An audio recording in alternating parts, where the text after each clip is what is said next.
शहीदों के घर जाना, उनको इतना बारीकी से जानना, कहाँ से इतनी हिम्मत जुटाते हो और ये जर्नी कैसे स्टार्ट हुई?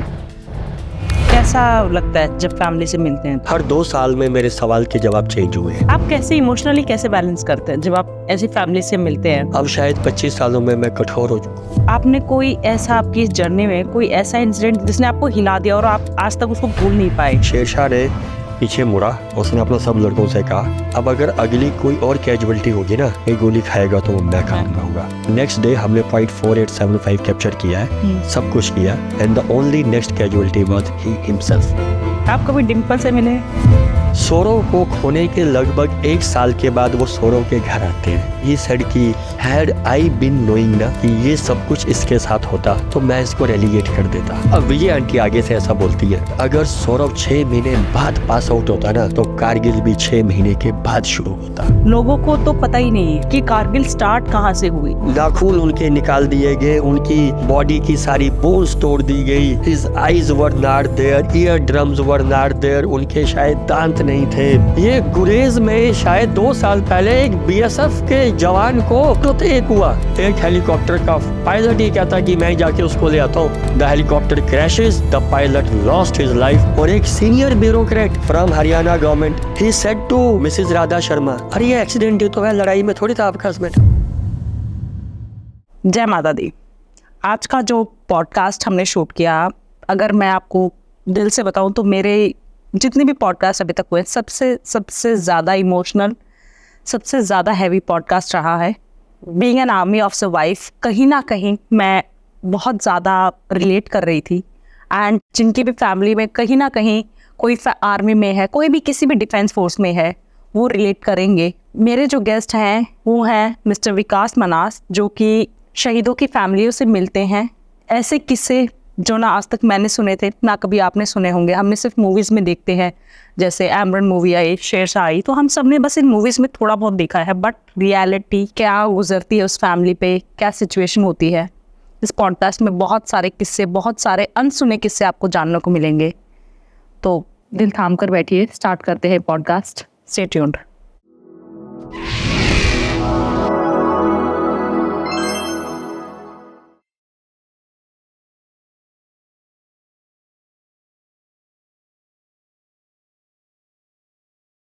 Welcome to our podcast Vikas ji. नमस्ते ma'am, and thank you for calling me. Thank you. कैसे हैं आप? मैं ठीक हूँ, अच्छा हूँ, और आपका ये सेटअप भी मुझे बहुत अच्छा लगा। Thank you.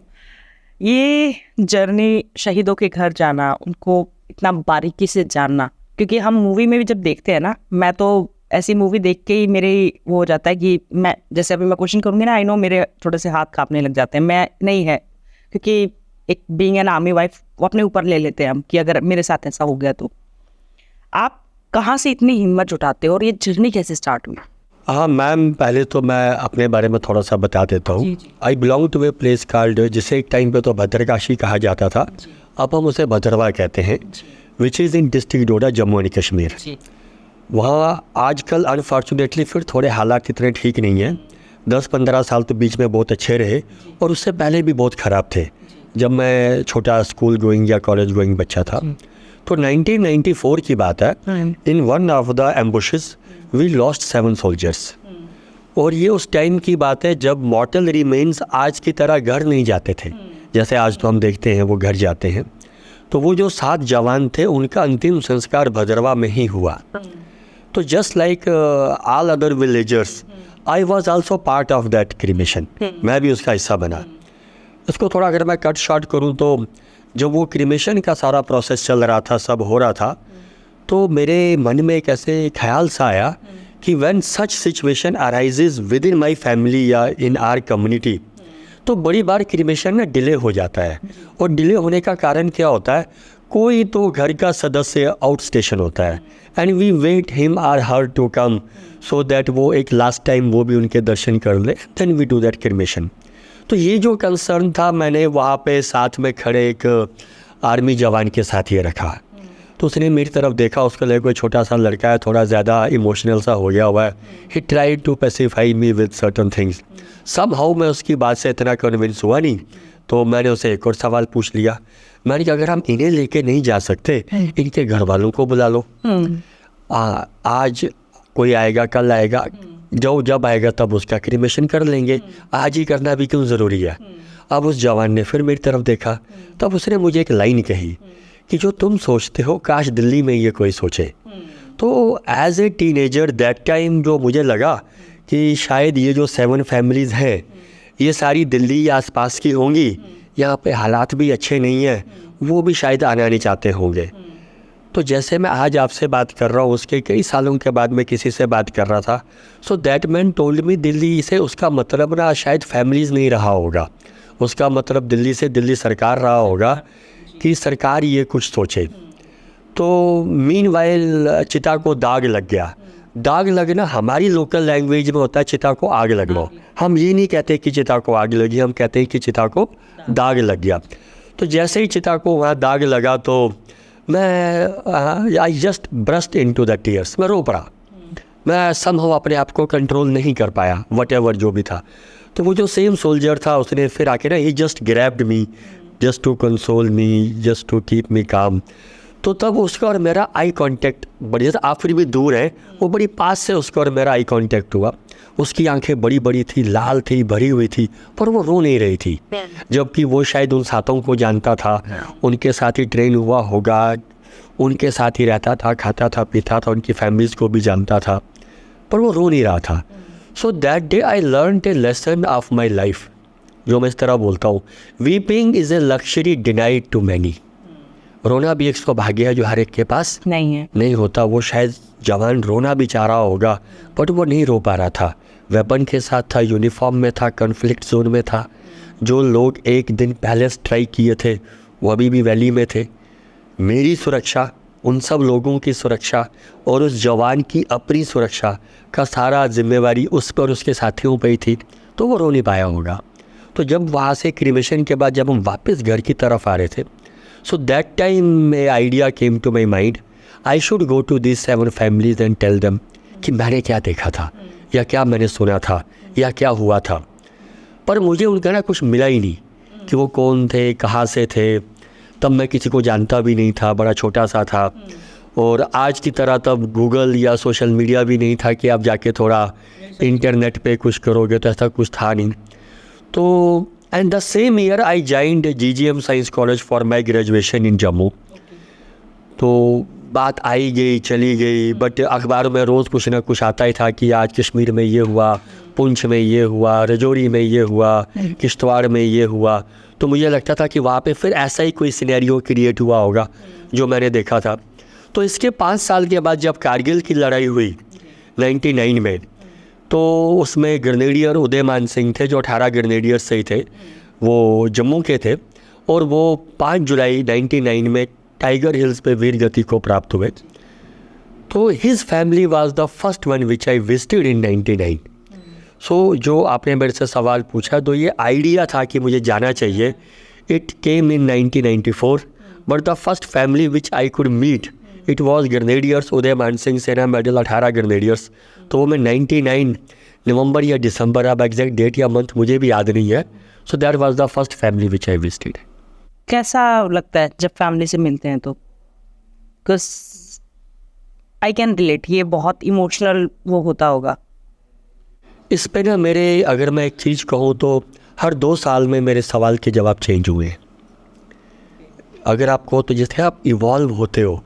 अगर मैं उदयमान सिंह की ही बात करूं, जब मैं फर्स्ट टाइम उनके घर गया, एक तो मैं खुद पहली बार था, कुछ पता ही नहीं था, मैं किसी को जानता ही नहीं था। समहाउ मैं जब उनके घर पहुंचा, तो जब मैंने वो दरवाज़ा नॉक किया, एक 14-15 साल की लड़की बाहर आती है। अब वो तो पूछेगी आप कौन। जब उसने मुझसे पूछा तो मेरे मुंह से निकल गया कि मैं आपकी ना मम्मी से मिलने आया हूँ। तो तब शायद उनके घर लोग अभी आते ही होंगे मिलने। तो उसने मुझे कमरे में बिठा दिया। कमरा क्या था, बस एक ऐसा ही कमरा था, ऐसे नीचे कारपेट बिछा था और सिटिंग का कोई फर्नीचर नहीं था। यहाँ बड़ी सी ग्रेनेडियर उदयमान सिंह की एक तस्वीर थी, वेरी हैंडसम स्मार्ट बॉय, और दीवार पे ना कुछ और तस्वीरें लगी थी। अब मैं जाके कारपेट पे बैठ गया।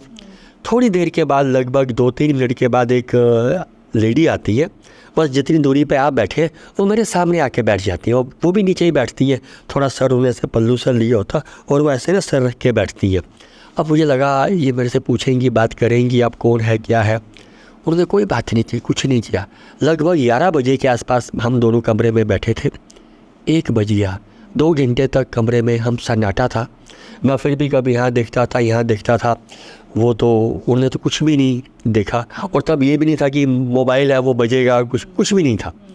तो 2 घंटे के बाद समहाउ आंटी ने थोड़े देर से मुंह ऊपर करके से मुझे पूछा कि चाय पियोगे? तो मैंने कहा आंटी चाय पीऊँगा। तो आंटी उठ के जाती हैं, जितना चाय बनने में टाइम लगता है वो चाय लेके आती हैं। अब मैं चाय का कप लेता हूँ, अभी मैं सिर्फ यहाँ तक कि कप लाया होता हूँ, तो आंटी मुझे बोलती हैं वो तस्वीर देख रहे हो? अब मैं उस तस्वीर की तरफ देखता हूँ। वो तस्वीर क्या थी? वो जो गाँव की खाट नहीं होती चारपाई, वो चारपाई है, उस पर आंटी बैठी हुई है और उनकी गोद में उदयमान सिंह बैठा हुआ है, जो सिर्फ 19 साल का था उस वक्त। तो आंटी मुझे कहती है ये ना जो वो लास्ट टाइम घर छुट्टी आया था ना, ये वो वाली फ़ोटोग्राफ है मई महीने की, कितना सुंदर था ना मेरा बेटा। तो मैंने कहा हाँ आंटी। अब आंटी बात कर रही हैं, बोल रही हैं, मैं सिर्फ ये कर रहा हूँ हाँ हूँ हाँ जी। और वो चाय पीने में ही 1 घंटा लग गया मुझे, जो आंटी ने मुझे दिया था। उसके बाद आंटी मुझे कहती है कि खाना खाओगे? अब भूख मुझे भी लगी थी, तो मैंने कहा हाँ आंटी। तो अब आंटी मुझे अंदर वाला जो मेन रूम है, जो मेन घर है उनका, अंदर ले जाती हैं। इस रूम में खाना नहीं खाएंगे, इट्स ए वेरी, ये कमरा उदयमान सिंह का जो उन्होंने वैसा ही मेंटेन करके रखा हुआ है, और आज भी वो वैसा ही मेंटेन्ड है। बाकी पूरा घर रेनोवेटेड है एक्सेप्ट दैट 1 रूम।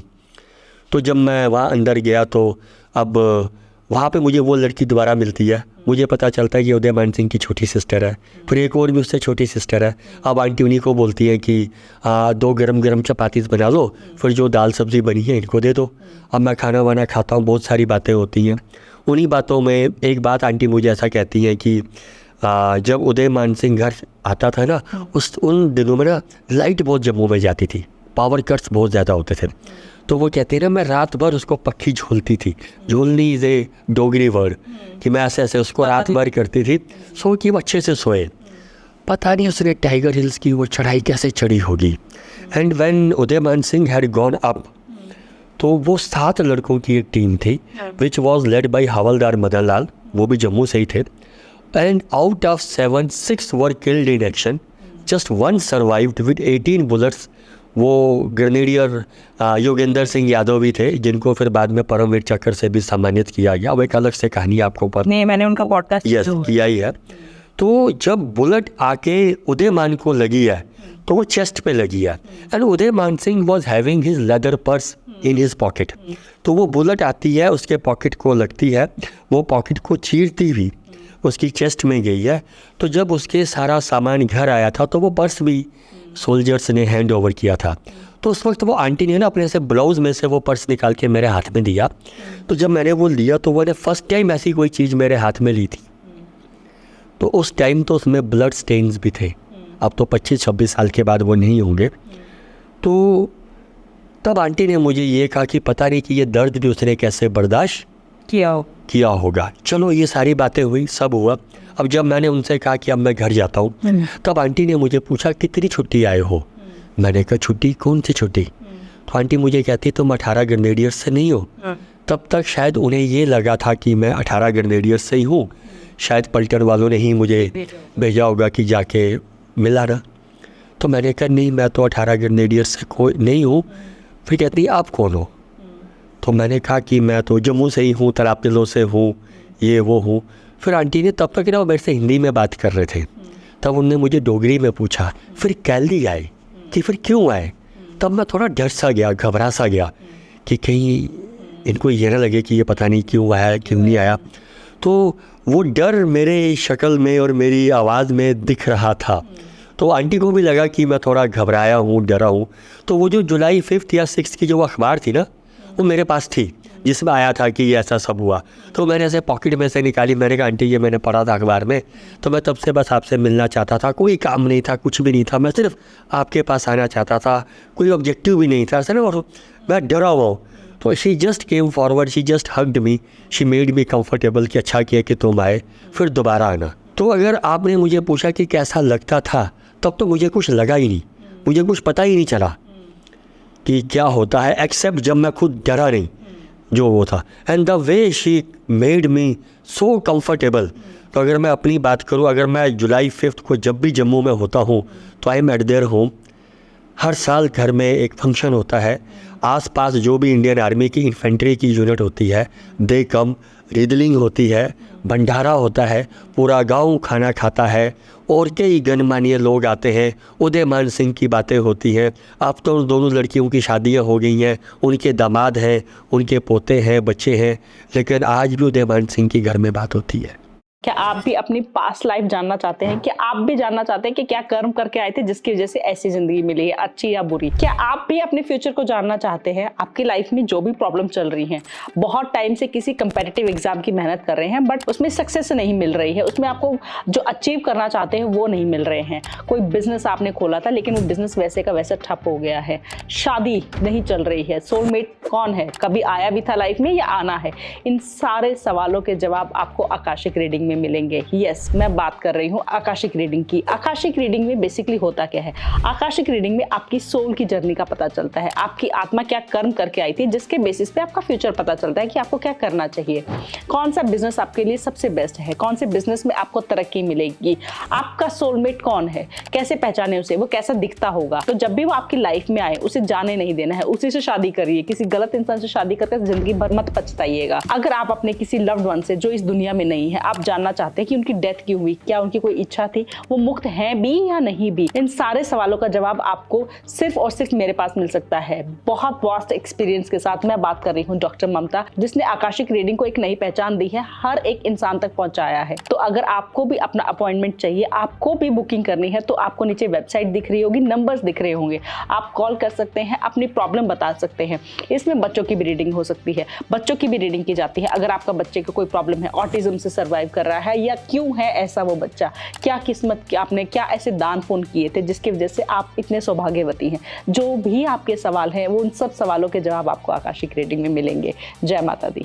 आपने कोई ऐसा आपकी जर्नी में कोई ऐसा इंसिडेंट जिसने आपको हिला दिया और आप आज तक उसको भूल नहीं पाए हैं, कि आपने इतने घरों में गए हैं, इतने शहीदों की फैमिली से मिले हो, बट एक ऐसा इंसिडेंट जो आप अगर याद आ जाए तो आपकी आज भी रूह कांपती है उस परिवार को देखकर? एक मेरा बहुत अच्छा दोस्त at one time was posted as a company commander RR में, वैली में। तो मैं अक्सर उनके पास जाता था। एक चलो आरआर कैसे ऑपरेट करती है, क्या होता है, used to go to him. अब जब मैं उनके पास जाऊंगा तो जो उनकी क्यूआरटी होती थी तो उनसे भी मिलता था। I used to spend more time with his jawans rather than with him. कैसा था? तो उनमें से एक लड़का था सवार किशन सिंह, जो उसकी क्यूआरटी का लड़का था। वो 20 लैंसर्स का था और एक आरआर की यूनिट में वैली में पोस्टेड था। तो मैं उससे भी मिला, बात हुआ, जैसे होता है ये सबसे, ये वो था। तो एक दिन मुझे समझो उसी कंपनी कमांडर का फ़ोन आता है कि टुडे वी लॉस्ट सवार किशन सिंह, 3 गोलियां खाई आज उसने सीने में अपनी। And that day this company commander was not in that operation, वो कहीं छुट्टी पे था या ये वो था। तो ही हैड दैट कि मैं आज वहाँ क्यों नहीं था जब ये सारा एक्शन हो रहा था, जब ये सब हो रहा था। तो I could feel that pain in his voice and, और जिसको आपने देखा हो, जाना हो, तो थोड़ा आपको ज़्यादा पेन होता है। He was from Churu district, वो चूरू डिस्ट्रिक्ट के थे।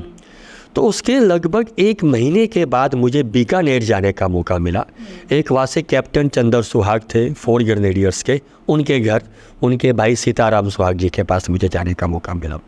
जब मैं सीताराम जी से मिला तो मैंने उनसे रिक्वेस्ट किया कि हमें सवार किशन सिंह के घर जाना है, वहाँ जाना मेरा बड़ा ज़रूरी है, मैं जाना चाहता हूँ उसके घर। तो वो कहते हम जाएंगे तो सही, बट उसके घर में उसके पिता तो है ही नहीं, उनकी पहले डेथ हो रखी थी, उसका भाई पार्शली हैंडीकैप्ड है, और वो उसकी मदर और वाइफ से तुम्हें मिलने नहीं देंगे, क्योंकि राजस्थान में राजपूत कम्युनिटी में जो कल्चर है, एक आउटसाइडर को उनसे मिलने नहीं देंगे। तो मैंने कहा यार बट मेरा मन है कि हम उसके घर जाएं, और अगर हो सकता है कहीं चांस लग जाए उनकी वाइफ से मिलने का, मैं मिलना चाहता हूँ, मतलब कि मैंने थोड़ा ज़्यादा वो किया। उसने कहा नहीं हम चलते हैं। तो हमें लगभग 100 किलोमीटर ड्राइव करके उस गांव तक जाना था। तो सीताराम जी को जैसे लोकल कल्चर पता था, तो उन्होंने अपनी वाइफ को भी साथ ले चले कि चलो एक हमारे साथ भी अगर कोई एक लेडी साथ में होगी तो we may be better placed in that village, otherwise हम बिल्कुल ही बाहर के हैं। तो the society may not accept it in the home. तो उनकी वाइफ भी हमारे साथ चली। अब हम 3 जन उस गांव की तरफ चल पड़े। लगभग 100 किलोमीटर की जर्नी थी जो हम ड्राइव करके वहाँ पे गए। तो सीताराम जी ने पहले ही एक लोकल टीचर से बात की थी उस गांव के, who happen to be the teacher of Sowar Kishan Singh also, कि हम ऐसे ऐसे आ रहे हैं, कोई तो जम्मू से आए हैं, he is very keen to meet mother and wife, तो देखिएगा अगर कुछ हो पाएगा तो उन्होंने भी कहा कि घर जाके देखते हैं कैसा माहौल है, बट लेडीज़ आउटसाइडर्स को अलाउ नहीं करते एक। चलो हम चल पड़े। हम पहले टीचर के पास गए, स्कूल में गए, उन्होंने भी मुझे थोड़ा बहुत ब्रीफ किया। अब हमारे साथ भी एक लेडी साथ में ही थी। चलो अब हम चारों उस घर पहुंच गए। जब हम घर गए तो अभी कुछ ही दिन हुए थे, तो आंगन में कुछ लोग तो बैठे ही थे। अब जैसे ही दिखा कि बाहर से कुछ लोग आए हैं, और मैं तो शक्ल से, अटायर से बिल्कुल ही आउटसाइडर दिखता था। बाकी तो लोग चलो फिर भी राजस्थान के लोकल्स थे। तो गांव के ना बड़े सारे लोग इकट्ठे हो गए, और समहाउ ये परसेप्शन सब बिल्ट होना शुरू हुआ कि शायद मैं फ़ौज की तरफ से आया हूँ। आया तो मैं जम्मू कश्मीर से ही था। मुझे कोई भी पूछता था आप कहाँ से आए, आई यूज्ड टू से कि मैं जी जम्मू कश्मीर से आया हूँ, जो कि झूठ भी नहीं था। तो मैंने भी थोड़ा वैसे ही और ज़्यादा बात मैं किसी से कर नहीं रहा था। अब जो हाँ सीताराम जी की वाइफ, जिन्हें मैं चलो भाभी एड्रेस करूँगा, अब भाभी तो अंदर चली गई to meet the wife, to meet the mother and the other ladies. पर हम सबको घर के बाहर जो आंगन में जहाँ पे सारा मैन फोक बैठा है वहाँ बिठा तो वहाँ पे हम बैठे हैं, मैं और सीताराम जी। तो अब सीताराम जी भी थोड़े तेज़ थे, अब वो सबसे बात कर रहे हैं, ये जम्मू से हैं, ऐसा है, ये है, वो है। तो थोड़ी देर के बाद उनको ये लगा कि शायद ये फ़ौज ने भेजा है, और ये शायद ऑफिशियली आया होगा।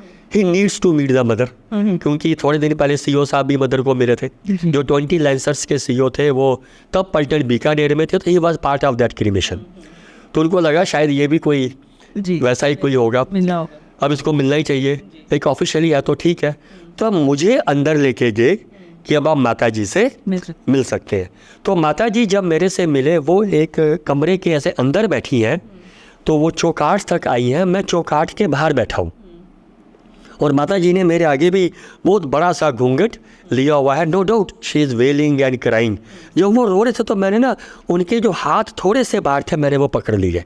I just holded them. जब मैंने वो पकड़े, वो माता जी ने भी पकड़ लिए, मतलब कि of course she was in pen. तो अब क्या ही बात कर पाओगे आप उनसे। मैं जो भी उनको बोल सकता था, जो भी हो सकता था, जो वो बोल सकती थी, बहुत ज़्यादा हुआ। मेरे हाथ पूरे उनके आंसुओं से गीले हो गए। She was holding it inside, I was holding them. तो फिर मैंने उन्हीं को ऐसा कहा कि मुझे आपकी बहू से मिलना भी बड़ा ज़रूरी है, आई शुड मीट हर। तो हुआ कि ठीक है तुम मिल सकते हो। अब हम अंदर ही थे, अंदर मुझे छोड़ के और कोई भी मेल मेंबर नहीं है। अब बाहर किसी को नहीं है पता कि अंदर क्या हो रहा है, तो ठीक है मिल सकते हैं। तो अब मुझे थोड़ा सा ऐसे 2-3 रूम्स छोड़ के आगे जाना पड़ा। एक कमरा था एक आइसोलेशन में, मैं उस कमरे में गया। अब मेरे साथ मेरी भाभी भी साथ में थी, और एक इनकी लेडी भी साथ में थी जो इनकी थी। अब जब हम वहाँ अंदर गए, छोटा सा कमरा था जहाँ पे डबल बेड था, और इससे भी कम जगह बची थी, वहाँ कोई चेयर नहीं थी।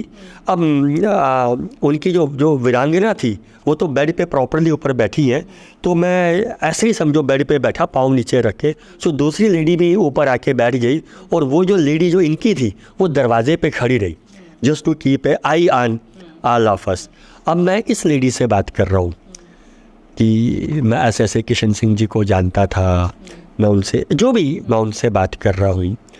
तो थोड़ी देर के बाद उस लेडी ने मेरे से बात करना शुरू की। उसने मुझे एक लाइन कही कि तुम पहले हो जो मुझसे मिलने आए। तो मुझे लगा ये एक मैन की बात कर रही होगी। मैंने कहा हाँ, मुझे यहाँ पे आके पता चला कि आदमियों को लेडीज़ से मिलने नहीं देते, अंदर नहीं आते। कहती नहीं, मुझसे कोई औरत भी आज तक नहीं मिली। मैंने पूछा ऐसा क्यों? शी सेड कि यहाँ पे रिचुअल्स और जो कल्चर ऐसा है, जो भी औरतें भी आएंगी वो बस बाहर तक ही आएंगी, माता जी तक ही आएंगी, बाकी सब तक ही आएंगी, अंदर कमरे में नहीं आएंगी। आप कैसे आ पाए मुझे नहीं पता, आप कैसे आ पाए? तो मैंने कहा आपसे नहीं मिलते क्या? कहती नहीं, क्योंकि मैं इन सब के सामने भी नहीं आ सकती, मैं भी इस कमरे से बाहर नहीं आती। तो मैंने कहा आप पूरा दिन इसी कमरे में रहते हो? कहती हाँ, जब से ये हुआ है 10-12 दिन, जब से वो दिन थे मैं तो कमरे से बाहर गई ही नहीं हूँ। और मैंने देखा उस कमरे में कोई दरवाज़ा नहीं था, कुछ नहीं था। तो मैंने कहा bathroom washroom. Then she said कि सुबह मैं तब उठती हूँ जब बाहर के सब लोग सोए होते हैं, 3:30 4 बजे 4:30 बजे तक, क्योंकि टॉयलेट में बाहर ही है। जहाँ से मैं एंटर किया वो जो कंपाउंड है वहाँ बाहर ही टॉयलेट। तो मुझे सब लोगों के उठने से पहले उठना है। I have to go to that toilet, use it and come back. Then I have to wait whole of the day till they all sleep.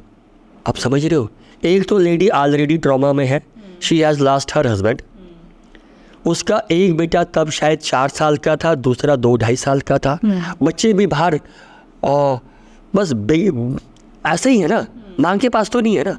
No doubt they must be taken care of, but एक माँ होती है ना, किसके पास है, खाया नहीं खाया, पिया नहीं पिया, क्या हुआ नहीं हुआ। और इस लेडी को खाना भी बाहर का नहीं मिलता, खुद ही बनाएगी। शी सेड कि ये जो लेडी खड़ी है दरवाजे पे, ये मेरी सिस्टर है, बहन है, ये मेरे लिए अलग चूल्हे पे अलग, जिसे हम सात्विक भोजन कहते हैं, वो ये कुछ बनाती है जो दिन में मुझे एक टाइम खाना होता है। एक लेडी इमोशनल ट्रॉमा से ऑलरेडी गुजर रही है, आप उसको एक फिजिकल और एक ना जाने क्या क्या ट्रॉमा, आप इमेजिन करो। Natural call is so natural, आप पूरा दिन उसको होल्ड करके बैठे हो, जो आपको मेडिकली भी कितना डिस्ट्रॉय कर रही है। और जब आप वैसे ही कमज़ोर हो तो आप उसको ज़्यादा देर तक वैसे भी होल्ड नहीं कर पाते। बिल्कुल, you are not physically fit, emotionally fit. मैं, जैसे आपने कहा ना इमोशनल, मैं तो इतना, वो मुझे समझ ही नहीं आ रही थी कि मुझे क्या हुआ है।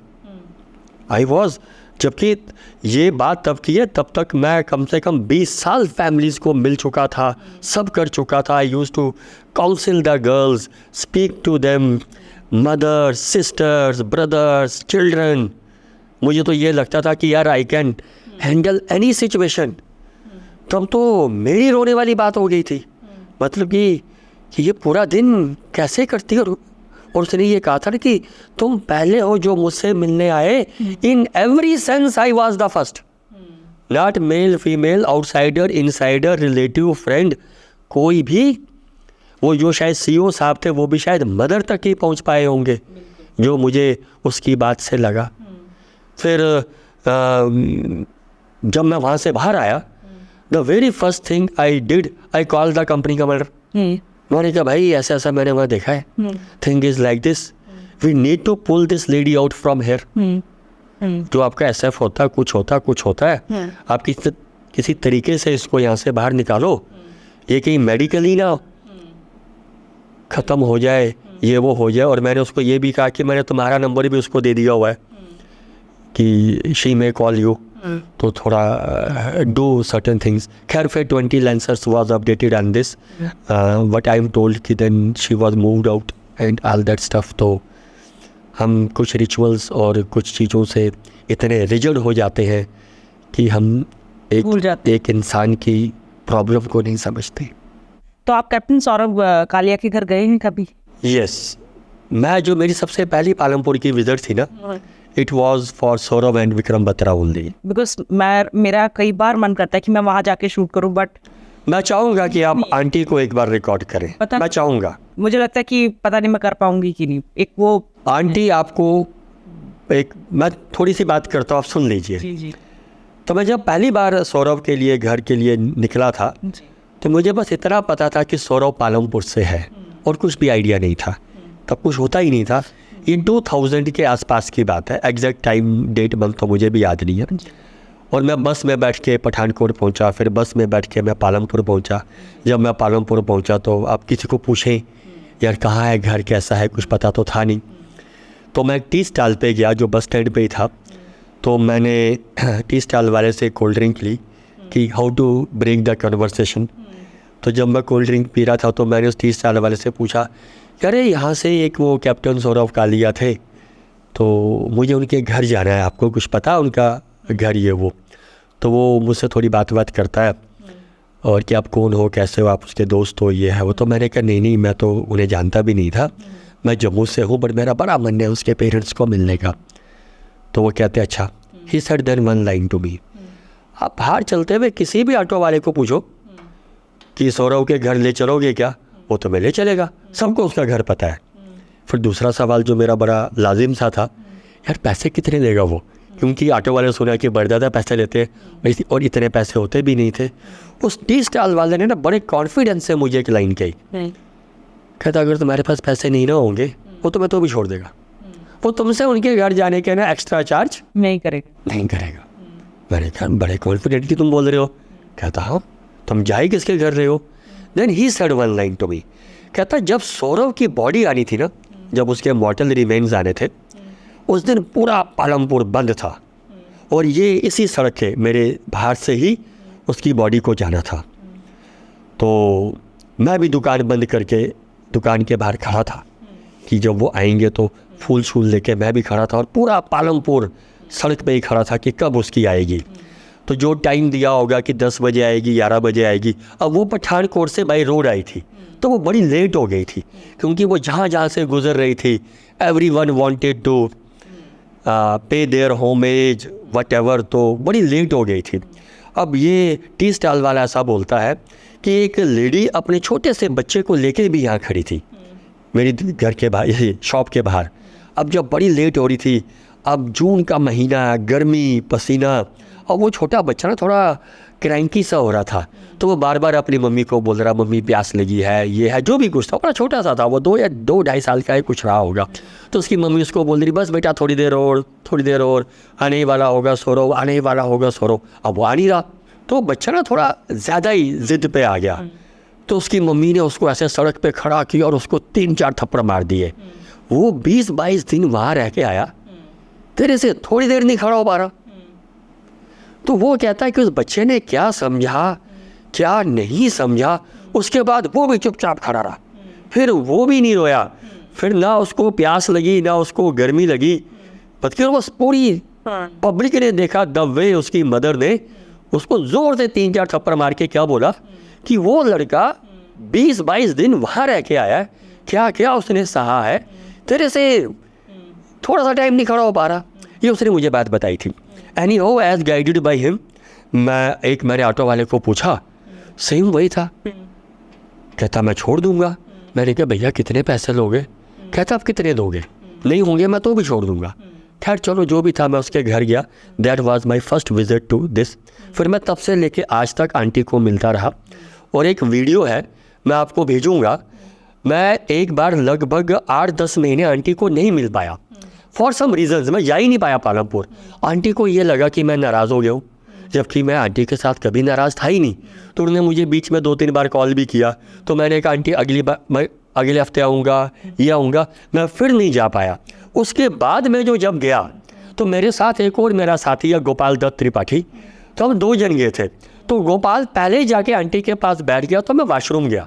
तो जब मैं वाशरूम से आया आंटी के पास, I was not knowing Gopal उस चीज़ को रिकॉर्ड कर रहा है, ना आंटी को पता था। तो एक बहुत अच्छा वीडियो रिकॉर्ड हुआ है जो यहाँ पे आप ज़रूर दिखाना। तो आंटी ने मुझे कई कहानियाँ सुनाई हैं, मैं 2 कहानियाँ आपको सुनाऊंगा, बाकी आप आंटी का पॉडकास्ट करना। बिल्कुल। एक, जब सौरव छोटा सा था ना, जब वो स्कूल जाता था, तो एक दिन वो स्कूल से आ रहा था, तो इनके घर पे जो टेनेंट्स रहते थे उनकी बेटी तब शायद कॉलेज गोइंग थी, तो वो सौरव को समझो सड़क पार कराना, उसको गोद में उठा के लाना, वैसे वैसे उसको वो ले आती थी। तो वो जब सौरव एक बार आ रहा था उसी लड़की के साथ, तो रास्ते में ना किसी का फनरल हो रहा था। तो फनरल जनरली इंडिया में कैसा होता है, हम वाइट से कपड़े पहनते हैं, इतने अच्छे से नहीं होते, और इट्स वेरी ग्लूमी सिचुएशन। तो सौरव ने उस लड़की को पूछा होगा कि ये क्या क्या, तो उस लड़की ने जो भी कुछ उसको समझाया होगा कि ऐसा है, ये है, हुआ है। अब घर आके सौरव अपनी मम्मी को बोलता है कि मैंने ये देखा, ऐसा था, ये था, वो था। तो अब आंटी भी उसको कुछ कुछ समझाती है। तब सौरव एक लाइन बोलता है कि मम्मा डेथ तो कलरफुल होनी चाहिए, इस तरह नहीं होनी चाहिए। अब आंटी मुझे अगली लाइन बोलती है कि जब सौरव की बॉडी घर आई थी ना, पालमपुर आई थी, एक तो सौरव तिरंगे में लिपटा हुआ था, फूल ही फूल थे, बैंड बज रहा था, सोल्जर्स यूनिफॉर्म में थे, it was all colourful. Imagine mother के दिमाग में उस वक्त क्या चल रहा था कहते कि जैसे वो डिज़ाइन, जैसे वो सोचता था ना कि डेथ कलरफुल होनी चाहिए, बैंड बाजा होना चाहिए, वो सब था। ये आंटी ने मुझे सुनाया था। एलाबोरेशन आंटी खुद करेंगी आपके साथ पॉडकास्ट में। दूसरी एक बात, जब सौरव एकेडमी में, जब उसको एकेडमी जाना था, IMA जाना था, फॉर सम रीज़न जो आंटी आपको बताएंगी, वो 2 महीने लेट एकेडमी गया, वो नहीं जा पाया एकेडमी। जैसे अगर उन्हें जून में ज्वाइन करना था, सॉरी जुलाई में, तो जुलाई अगस्त वो नहीं जा पाए। In September he join the academy and he was from a civil background. और ऑन लाइटर नोट आंटी ये बोलती थी कि वो इतना सोता था, इतना सोता था कि he was a very lazy and आलसी टाइप ऑफ ए पर्सन। तो जब वो एकेडमी जा रहा था तो आंटी ने उसको एक अलार्म क्लॉक लेके दी कि भैया तू ये ले ले, नहीं तो तू सुबह उठ नहीं पाएगा। और आंटी को किसी ने ये बताया था कि जो सोया रहता है उसके ऊपर फिर बाकी वाले कैडेट्स दौड़ते हैं, तेरे पे तो रोज़ कोई ना कोई दौड़ रहा होगा। तो अब वो जब 2 महीने लेट गया तो सबको ये लगा ये तो रेलीगेट हो जाएगा, ये 3-4 महीने में अपनी बाकी की ट्रेनिंग पूरी नहीं कर पाएगा। But Saurav was very determined and very hard working, totally opposite what we thought, he is very lazy and sleepy. उसने इतने एफर्ट्स लगाए, तो जो उनके इंस्ट्रक्टर्स थे वहाँ पे एकेडमी में, उस्ताद जो उनको सिखाते थे, उनको भी लगा कि लड़का बहुत मेहनती है, बड़े एफर्ट्स लगा रहा है। उन्होंने भी इतने एफर्ट्स लगाए कि 19-20 कर कुरा के, कहीं सपोर्ट करके, कहीं ये करके, बाकी कैडेट्स ने भी ये करके, सीनियर जूनियर जो भी था कर करा के उन्होंने भी अपना फर्स्ट टर्म सभी के साथ कर लिया। अब फर्स्ट हो गया, फिर बाकी सेकंड थर्ड तो इट वाज नॉर्मल, क्योंकि वो तो टाइम पे ही था। तो उसके विदिन 5 मंथ्स ये सब हुआ है, जो ये सब हुआ है। तो जो इनके इंस्ट्रक्टर थे एकेडमी में, सौरव को खोने के लगभग 1 साल के बाद वो सौरव के घर आते हैं, दैट मेजर साहब। आंटी शायद उनका नाम भी आपको बता देंगी। अब वो मेजर साहब घर आते हैं और आंटी से बोलते हैं कि aunty I am so and so, और मैं सौरव का इंस्ट्रक्टर था एकेडमी में, और आपको तो पता ही है कि he came 2 months late and it was difficult to cover up all the activities of the academy and तो but he was very hard working, very dedicated। फिर मैंने भी काफ़ी उनको सपोर्ट किया कि let we push him through। further he said कि had I been knowing ना कि ये सब कुछ इसके साथ होना था, तो मैं इसको रेलीगेट कर देता, मैं इसको आगे जाने ही नहीं देता। अगर ये जा भी रहा होता ना, मैं तो भी इसको रेलीगेट कर देता। ना ये पास आउट होता, ना 5 महीने में ये होता, फिर तो ये पास आउट ही जून में होता ना। he could have not been in war and he could have not suffered all these things। अब एक मदर को बोल रहे हैं, विजय आंटी को बोल रही है। अब विजय आंटी आगे से ऐसा बोलती है कि आप उस्ताद हैं, उनके टीचर हैं, आप उन्हें पास कर सकते थे, फेल कर सकते थे, रेलीगेट है बिल्कुल आपके हाथ में था, ठीक है नहीं, पर आप यही सब कुछ कर सकते थे। पर अगर सौरव 6 महीने बाद पास आउट होता ना, तो कारगिल भी 6 महीने के बाद शुरू होता। Saurav was destined for Kargil and Kargil was destined for Saurav. उसे ना मैं रोक सकती थी, ना आप रोक सकते थे। करिए रिकॉर्ड उनको कभी, she needs to be documented. इस तरह कोई माँ नहीं बोलती, आप समझ रहे हो? सोचो, मैं आपको ये बोल रहा हूँ, अगर आप उसको 6 महीने रेलीगेट करते ना, तो कारगिल की लड़ाई भी 6 महीने बाद ही शुरू होती। He was destined for Kargil and Kargil was destined for him. उसे ना आप कुछ कर सकते थे, ना मैं कुछ कर सकती थी। Who is saying a mother who son suffered one of the brutal, मैं कहता हूँ, हम कहते हैं ना mutilated bodies, mutilated alive body, एक जिंदा बॉडी के साथ आप कितना बुरा सोच सकते हो, उससे भी ज़्यादा उसके साथ हुआ। नाखून उनके निकाल दिए गए, उनकी बॉडी की सारी बोन्स तोड़ दी गई। His eyes were not there, year drums were not there, उनके शायद दांत नहीं थे। Let me not talk further on this.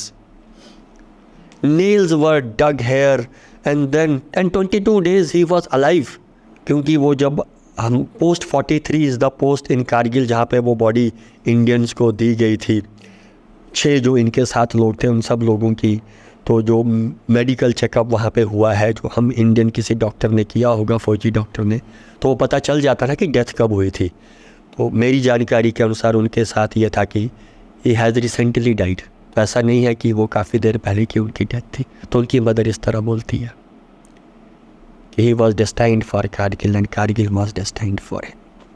कभी मैं जब ये मूवीज़ देखती हूँ ना, कारगिल, शेरशाह, मैंने एक पॉडकास्ट किया था जनरल जोशी के साथ, तो मेरा सिर्फ एक ही क्वेश्चन था कि सबको पता है विक्रम बत्रा, मतलब ऑब्वियसली मैं उनकी फैमिली से मिलना चाहती हूँ, उनकी भी बहुत अलग कहानी है, बट जो मेन है ना, जहाँ से स्टार्ट हुआ वहाँ कोई फोकस ही नहीं करता है।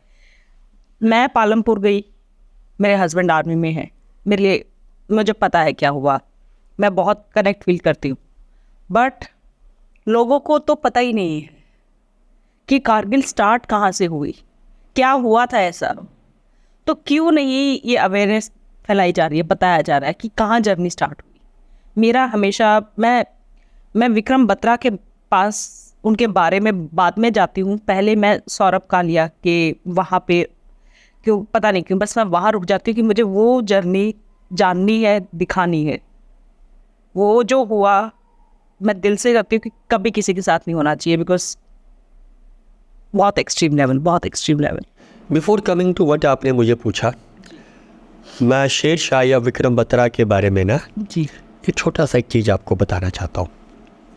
नो डाउट आपने जनरल साहब जोशी सर का पॉडकास्ट किया है, आई डोंट नो उन्होंने इसके ऊपर जिक्र किया या नहीं किया। जब विक्रम बत्रा ने अपना पहला असॉल्ट लीड किया था, it was at .5410। It was captain Vikram Batra and captain Sanjeev Jamwal, वो सर अभी भी सर्विंग है, वो सप्लाई कोर के थे, that time an attachment with 13 JAK RIF. They both led this assault and in flat 24 hours without any casualty we captured .5140, जो मेरे हिसाब से मिलिट्री अकेडमीज़ में आज भी पढ़ाया जाता है कैसे वो अटैक जनरल साहब ने, जो तब तो शायद ये CO साहब कर्नल ही थे, कर्नल जोशी साहब ने कैसे प्लान किया, किस तरह यंग कैप्टन्स ने उसको एग्जीक्यूट किया। एंड दुर्गा माता की जय, जो इनका वॉर क्राई है जैकरिफ वालों का, and they captured in flat 24 hours without even a single casualty. तो the paltan was at a very high, होता ही है ना। तो अगला असॉल्ट जो इनको कुछ दिनों के बाद दिया गया, इट वाज .4875, जो मुश्को वैली में ही था। अब जब उस असॉल्ट के लिए ये लोग जा रहे थे, it was led by again captain Vikram Batra Shershah, और इनके साथ एक और यंग कैप्टन जो सौरव के ही कोर्समेट थे, दैट टाइम लेफ्टिनेंट नवीन नगप्पा, वो EME के थे इन अटैचमेंट विद 13 जैकरिफ। अब जब ये दो अलग अलग टीम्स जैसे होती हैं ऊपर जाती हैं, तो जो विक्रम बत्रा की असॉल्ट टीम थी, तो शाम को पहले एग्जैक्ट मुझे पता नहीं है, दे सफ़र 2 कैजुअलिटीज़। जब .4875 के ऊपर जो उनका असॉल्ट चला, इनकी 2 कैजुअलिटीज़ होती हैं। अब एक टीम जिसने कभी कैजुअलिटी देखी ना हो, थोड़ा आदमी हिल जाता है। तो what is told to me, पलटन में थोड़ी सी शेकी सी हो गई यार, एकदम से 2 लड़के ख़त्म हो गए, थोड़ा होता है। तो विक्रम बत्रा को रियलाइज दैट कि the moral is little down. तो अब असॉल्ट करना है, सब कुछ करना। तो इट्स सेड कि शेरशाह ने पीछे मुड़ा, उसने अपने सब लड़कों से कहा, डरो मत, हिम्मत रखो, we have to capture this. अब अगर अगली कोई और कैजुअलिटी होगी ना, कोई गोली खाएगा तो वो मैं काम होगा, किसी को मैं कुछ नहीं होने दूंगा। तो cut it here short, next day हमने .4875 कैप्चर किया है, सब कुछ किया, and the only next casualty was he himself.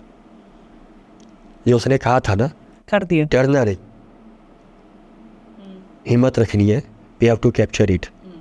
अगली कोई गोली आएगी ना, तुम में से कोई नहीं खाएगा, वो मैं ही खाऊंगा, मैं किसी को कुछ नहीं होने दूंगा।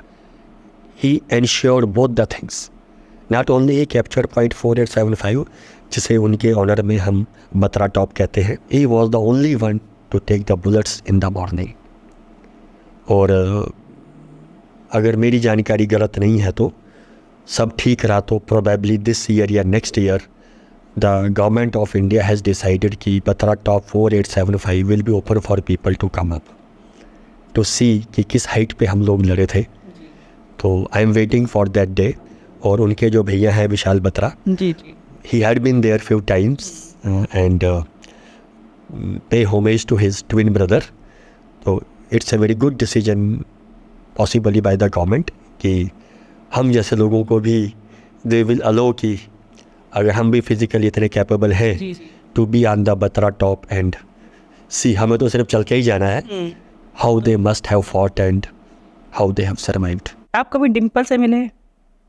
मैं देखो, जितना मैं अगर उनके बारे में कहूँगा, she always kept a very low key affair, तो let's respect her that privacy, let respect her decision. तो लेट्स अवॉइड दिस क्वेश्चन। जो वो चाहेंगी कि वो पब्लिकली आएँ, आपसे बात करें, किसी और से बात करें, तो let we wait for her on time to discuss कि वो किससे मिली, किससे नहीं मिली, उनको क्या बात करनी है, क्या बात नहीं करनी है। तो we should give this respect to her. आप कभी लेफ्टिनेंट अरुण खेत्रपाल की फैमिली से मिले हैं? यस, मैं उनके ब्रदर से मिला हूँ, जी वो यहाँ दिल्ली में ही रहते हैं। जी, चलो मैं अरुण खेत्रपाल की भी एक कहानी आपको सुनाता हूँ, और मैं उन सर का भी नंबर आपको दूंगा। जी you should call him someday. Very learner person, very good person. जो उन्होंने मुझे बताया था कि ये दो भाई हैं, Arun Khetarpal and Mukesh Khetarpal. I am sorry I am using his name Mukesh Khetarpal, मुझे सर ही कहना चाहिए उनको। तो और इनके पापा भी फौज में ही थे, he was an engineers officer. उनको शुरू से ये था कि मेरे दो बेटे हैं, one my son should go to NDA national defence academy and one my son should go to IIT Delhi for engineering, so that my engineering and my फौज both should keep going। तो अब शायद मुकेश बड़े थे, इनको कहा गया था कि आप NDA जाओगे, you will fill the NDA form. तब शायद 11th में NDA का फॉर्म भरते थे, और अरुण को कहा गया था कि तुम IIT का एग्ज़ाम क्लियर करोगे, जो कुछ उनका आपस में डिसीजन था। तो अब मुकेश सर कहते हैं कि जब मैंने NDA का एग्ज़ाम लिखा तो दोनों ने ही साथ में लिखा होगा, शायद वो साथ साथ में ही थे। तो ही सेड कि मेरे से तो NDA पास हुआ ही नहीं, I was not able to clear it, and Arun का क्लियर हो गया। ही सेड कि फादर को लगा कि शायद ये तो कर नहीं पाएगा, फौज is more important to me than IIT। उन्होंने अरुण को कहा, यार तुम ऐसा करो, तुम चुपचाप NDA चले जाओ, लेट हिम नॉट डू, ये तो कुछ नहीं कहेंगे।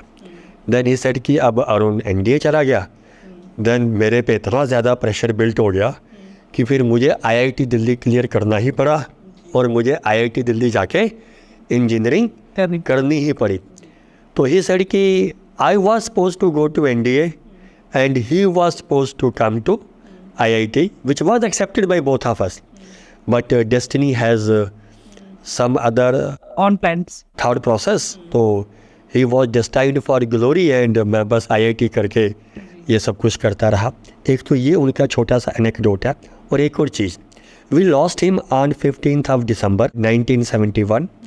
ये जम्मू के पास ही जगह आती है, वो बटाला बसंतर सांबा के पास, जहाँ पे ये सब हुआ था। अब जैसे कि मैंने आपको बताया कि वो जो 94 में जो भद्रवा में हुआ था, तो बॉडीज़ घर नहीं जाती थी, मोस्टली बॉडीज़ कारगिल के बाद ही घर आनी शुरू हुई है, पहले घर नहीं आती थी।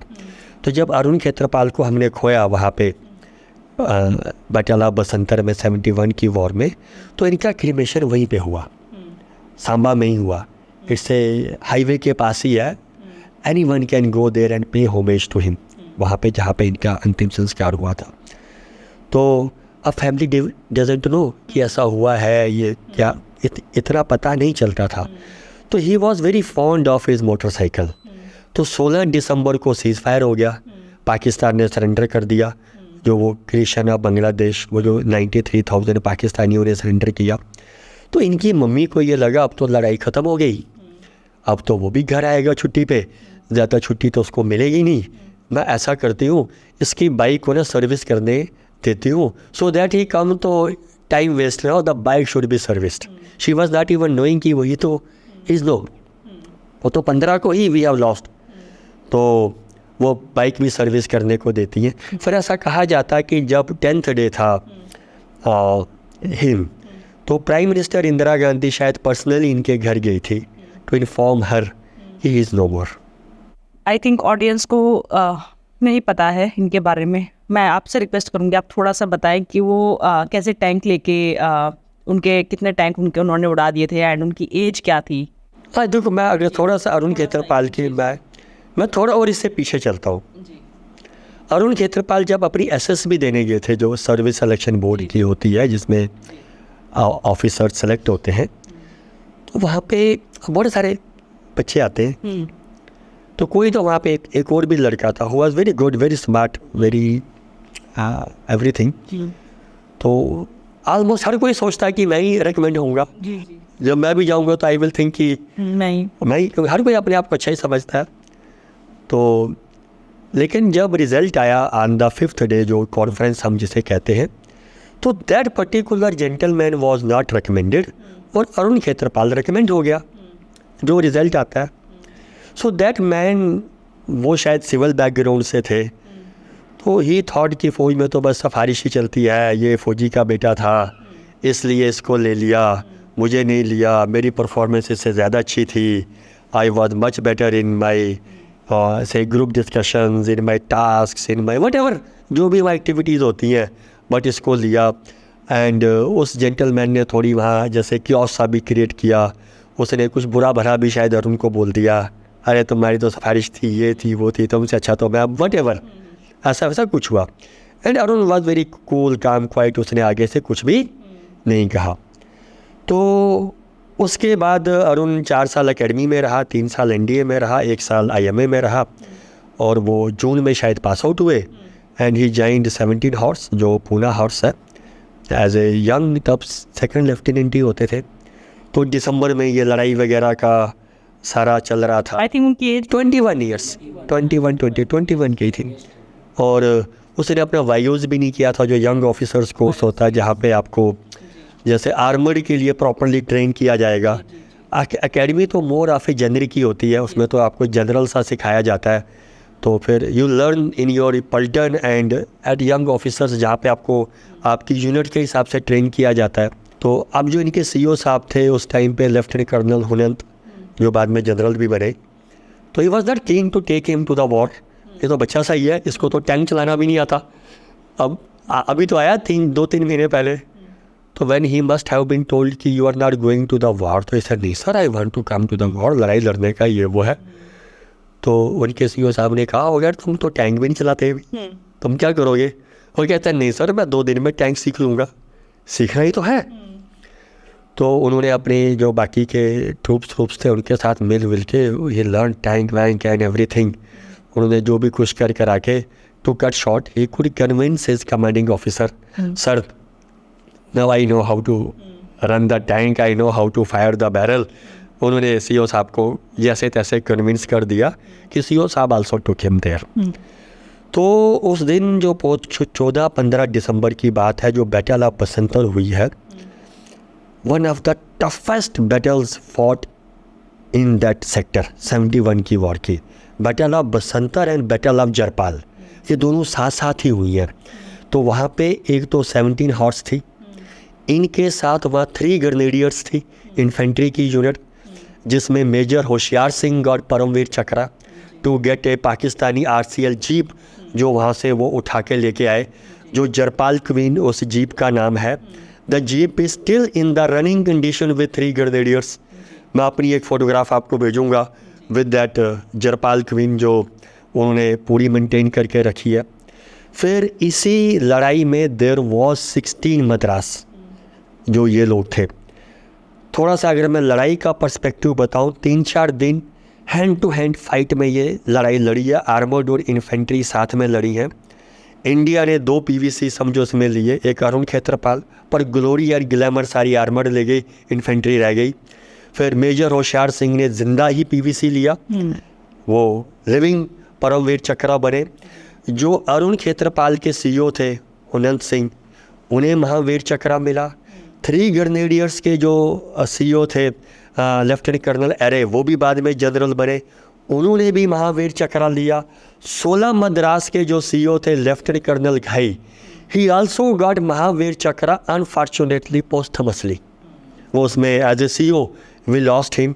और जो 35 फ्रंटियर फोर्स, अगर मैं गलत नहीं बोल रहा हूँ, जो पाकिस्तानी साइड का था, उनका CEO Akram Raza, his body was found holding Sten gun in his hand in A charging position. तो 3 ग्रेनेडियर्स के CEO ने ही उनका साइटेशन लिखा। वो फोटोग्राफ भी अवेलेबल है इंटरनेट पे, वो आप दिखा सकते हो। फिर based upon that citation Pakistani also gave him the second highest gallantry award. Second highest gallantry award.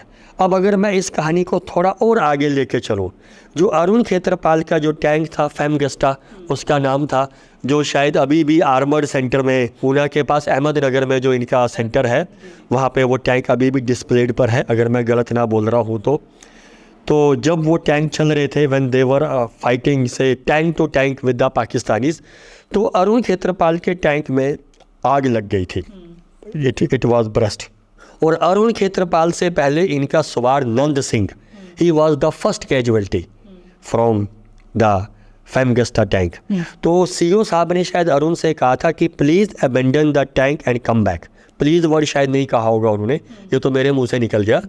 तो Arun has that time said to his CEO कि my barrel is still firing, let me fire. और कहा जाता है कि उन्होंने एक खड़े टैंक से जो चल नहीं पा रहा है, उन्होंने उस बैरल से दे मस्ट हैव पाकिस्तानी के टैंक उन्होंने और डिस्ट्रॉय किए before a bullet came and hit him and we lost him there. उसके कई सालों के बाद जो इनके पापा थे brigadier Khetarpal, he happen to go to Pakistan अपने ancestral village. He basically belong to Pakistan. ये पार्टीशन के टाइम पे यहाँ पे आए होंगे। तो वहाँ पे he was hosted by A Pakistani army officer. किसी पाकिस्तानी आर्मी ऑफिसर ने इनको होस्ट किया होगा। तो ये कुछ दिन उस ऑफिसर के घर पे रहे as a very good host. वो इनको इनके गांव भी लेके गया, whatever activities he has to done. And the last day of his visit over there, जिसके नेक्स्ट डे उनको वापस इंडिया आना था, जब ये डिनर कर रहे थे, so that Pakistani officer said to the brigadier साहब, खेत्रपाल साहब, कि मैं कुछ आपको बताना चाहता हूँ। वो कहते हैं यस, हाँ जी बताइए। ही सेड कि I was part of that famous battle of Basantar, जिसमें Arun Khetarpal was from 17 horse, I was from this side. जो पाकिस्तान की कोई आर्मर्ड की जो रेजिमेंट थी, शायद उन्होंने अपना नाम भी वो बताया होगा। तो वे both were in front of one each other. एंड टैंक में बड़ा छोटा सा बच्चा था, वो बड़ा छोटा सा दिख रहा था, but he was very brave. और उसने हमारा जो पूरा उस दिन का जो हमारा एक असॉल्ट था ना, कि हम ये करेंगे, उस लड़के ने समझो single handedly destroyed all our plans. उसने हमारा वो पूरा जो टास्क था, ऑब्जेक्टिव था, उसने वो ऑलमोस्ट हमने अचीव कर दिया था, but for your son. And it's a chance I could press that trigger first before he could. आप समझ रहे हो? It was my bullet which hit your son. And it's a chance.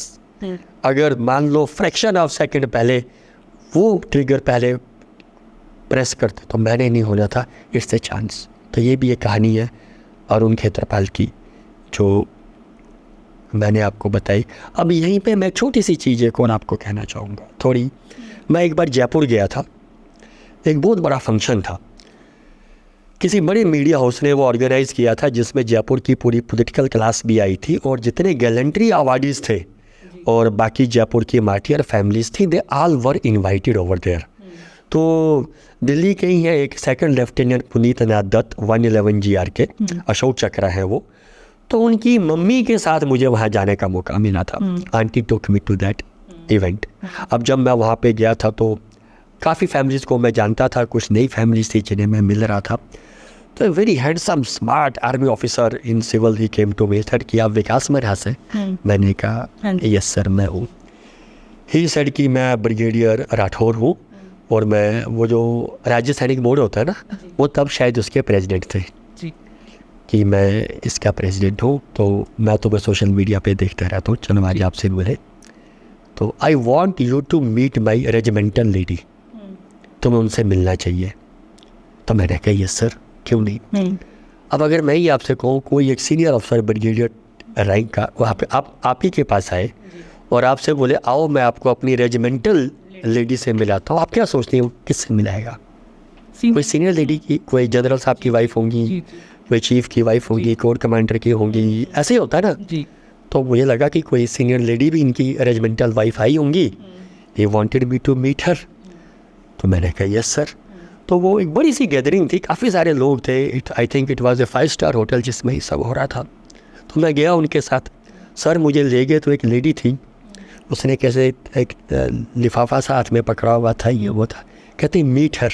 मैंने देखा, मैंने पूछा, देन ही सेड ये सवार नंद सिंह की वाइफ है, she is the wife of sowar Nand Singh who was the first from the Famagusta and the second one and the only, 2 ही थे, उसके बाद अरुण की ही we have lost him. See the respect that brigadier साहब gave to that lady. Brigadier साहब उस टाइम पे पलटन में भी नहीं रहे होंगे जब ये सब हुआ था, and he addressed her as a regiment. आओ मैं आपको अपनी रेजिमेंटल लेडी से मिलाता हूँ, यू शुड मीट हर। जब मैं उनसे मिला तो मैंने मैम से पूछा आपके पास सर की फ़ोटोग्राफ है? She said yes. तो उनके पास एक वो पॉलीथीन का लिफाफा था, उन्होंने वो खोला तो उसमें एक और मोमी लिफाफे में वो फ़ोटोग्राफ थी जो उन्होंने मुझे दी। तो एक फ़ोटोग्राफ है, जब मैंने मैम को ऐसे पकड़ा हुआ मेरे हाथ में वो फ़ोटोग्राफ है। तो ये शायद फ़ौज में ही ऐसा होता है कि एक जवान की वाइफ को एक ब्रिगेडियर साहब एज ए रेजिमेंटल लीडर करके एड्रेस करता है। आप कैसे इमोशनली कैसे बैलेंस करते हैं जब आप ऐसी फैमिली से मिलते हैं? ऐसे तो बहुत हिम्मत चाहिए, कैसे खुद को संभालते हो? अब शायद 25 सालों में मैं कठोर हो चुका हूँ। हम स्टार्टिंग के डेज में जब मैं पहली बार विक्रम बत्रा के घर गया ना, ये जब मैं सौरभ के घर गया था, सेम ट्रिप, जी, मैं आंटी के घर भी गया, अंकल आंटी के पास भी गया। तो एक जगह ऐसी थी, आप शायद उनके घर का सेटिंग कैसा है कैसा नहीं है, ये सोफ़ा था, यहाँ पे आंटी बैठी हैं, ये साथ में मैं बैठा हूँ, वो जो ट्विन सोफ़ा होता है, सामने जितनी दूरी पे आप बैठे हैं अंकल बैठे हैं, कुछ बातें हो रही थी। ये 2000 की बात है। ऑफ कोर्स बातें विक्रम बत्रा की ही होंगी और तो किसी की बात होगी नहीं, और कमरे में काफ़ी सारी तस्वीरें थी वहाँ पे। किसी तो एक बात में ना आंटी रो पड़ी, बहुत ज़्यादा रो पड़ी। तो अंकल सामने थे, वो मुझे ऐसे बोलते हैं अब तुमने इसको रुलाया, तुम्हें इसको चुप कराना। ये कह के ना अंकल उठे और कमरे से बाहर चले गए। ही जस्ट वॉकड आउट। तो अब मैं ऐसे बैठा हूँ, मैं ऐसे देख रहा हूँ, आंटी क्या कर रही हैं आप, जैसे अब मुझे it was first me such experience. तो मैंने कुछ कहने की कोशिश की, कुछ कहा भी होगा, अब मुझे कुछ ज़्यादा तो समझ आया ही नहीं। आई जस्ट होल्ड आंटी, जितनी ज़ोर से मैं उनको पकड़ सकता था। अब मैं भी रो रहा हूँ, वो भी रो रही हैं एंड मैं भी रो रहा हूँ। लगभग 1-1.5 मिनट के बाद अंकल सामने से आते हैं, फिर दोबारा उसी चेयर पे बैठते हैं। वो मुझे कहते हैं कि मुझे लगा था कि तुम इसे चुप कराओगे, तुम तो खुद ही रो पड़े। फिर ये लाइन सुनने के बाद आंटी मुझे बोलती है चलो अब छोड़ो मुझे, मैं चाय बना के लाती हूँ। So unfortunately we lost last year, aunty is no more, but चलो कोई बात नहीं, she is happy, she is with her brave son. आप जब शहीदों के बच्चों से मिले हो कभी, तो कैसा वो कैसा होता होगा? बच्चे कैसे रिएक्ट करते हैं? देखो बच्चे 2 तरह के होते हैं जी, एक वो बच्चे जो पैदा ही नहीं हुए होते, जी, जो बाद में पैदा होते हैं। जी, एक वो बच्चे जो बड़े ही छोटे होते हैं, जिन्हें पता ही नहीं चलता। I have seen many kids, जब कॉफिन घर आता है ना, उसके ऊपर फूल होते हैं। मैंने बड़े सारे बच्चों को देखा जो उन फूलों के साथ खेल रहे होते हैं, उन्हें पता ही नहीं होता क्या है। यस, वो भी एक बच्चा होता है। एक वो बच्चा होता है जो ना कि छोटा होता है ना कि बड़ा होता है, वो बड़ा कुछ समझ भी रहा होता है और बड़ा कुछ उसको समझ ही नहीं आ रही होती। मैं यहाँ पे एक बात आपसे कहूँगा, इस एज ग्रुप की, एक मेजर सतीश दहिया थे, ही वॉज फ्रॉम ASC और वो RR में थे, शायद 27 RR, मैं एग्जैक्ट शायद नहीं बता पा रहा हूँ, वैली में ही पोस्टेड थे। तो वैलेंटाइंस डे वाले दिन उन्होंने अपनी वाइफ के लिए, दिल्ली में ही वो रहती थी, कुछ तो गिफ्ट शिफ्ट भेजा होगा, वट एवर जो कुछ होगा। तो सेम डे एक वैली में ऑपरेशन होता है, मेजर साहब जाते हैं and to cut short he is injured. हम उन्हें इवैक्यूएट करके गाड़ी में डालते हैं, लेकिन लोकल्स गाड़ी को आने नहीं देते, रोड ब्लॉक कर देते हैं। We lost it. तो इससे पहले कि उनका गिफ्ट उनकी वाइफ सुजाता को मिलता, शी रिसीव्ड द इन्फॉर्मेशन कि मेजर साहब इज़ नो मोर। चलो ठीक है। अब 1-2 दिन के बाद मॉर्टल रिमेन्स आते हैं और अंतिम संस्कार होता है। जब अंतिम संस्कार होता तो उनकी बेटी, जो तब शायद कुछ 3-4 साल की होगी, Priyasha, she is part of all that, और वो सब देखती है। अब अंतिम संस्कार में हम दाग ही लगता है ना, दाग लगना मीन्स चिता को आग लगना। वो लड़की आग से इतनी डर गई, वो अब घर पे गैस भी नहीं जलाती, वो कैंडल भी जली हुई नहीं देख पाती, वो अपने बर्थडे पे कैंडल भी लीट नहीं करती थी। उसको लगता था कि आग ने मेरे पापा को ख़त्म कर दिया। She was not knowing he is already no more. उसे लगता था कि पापा लेटे थे, फिर हमने ऐसे आग जलाई, फिर वो ख़त्म हो गई, आग मेरे पापा को लेके चलेंगे। वो इतनी सहमी है आग से, वो इतनी सहमी है आग से। शी वॉज नॉट नोइंग कि जब वो पायर पर थे वो तो पहले ही नहीं थे। उसको लगता कि वो सोए थे, सब ठीक था, हमने बस ये आग उनके पास लेके गया, ख़त्म कर दी। वो अपने बर्थडे पे कैंडल भी नहीं जलाती है। अब शायद बड़ी हो गई होगी, बट कई ट्रॉमाज होते हैं, कई चीज़ें होती हैं जो लाइफ में कभी नहीं जाती।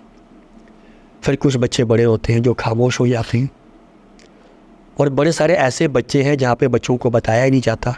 Parents don't know how to tell them. जैसे यहाँ फरीदाबाद में ही एक फैमिली रहती है, lieutenant colonel Rishabh Sharma, aviator थे, वो एविएशन में थे, और पठानकोट में आज से लगभग 4-5 साल पहले इन्हें helicopter crash, we lost him. तब उनका बेटा पार्थ बड़ा ही छोटा था, अब उसे बताया ही नहीं, अब उसे नहीं बताया, ठीक है नहीं बताया, तब क्या ही बताना था। आज की डेट पे उसके घर का सबसे बड़ा चैलेंज ही है कि इसको क्या बताए। और आज से लगभग 2-3 साल पहले पार्थ ऐसा बोलता है कि हमें पापा का बर्थडे मनाना चाहिए। पार्थ हैज़ बिन टोल्ड कि पापा तो किसी मिशन पे गए हुए, वो तो उसी इल्यूजन में है या नहीं हमें नहीं पता, फेस ऑफ तो हुआ नहीं। बच्चे आजकल बहुत तेज़ हैं, इंटरनेट पे सब कुछ है, and is very smart and intelligent chap.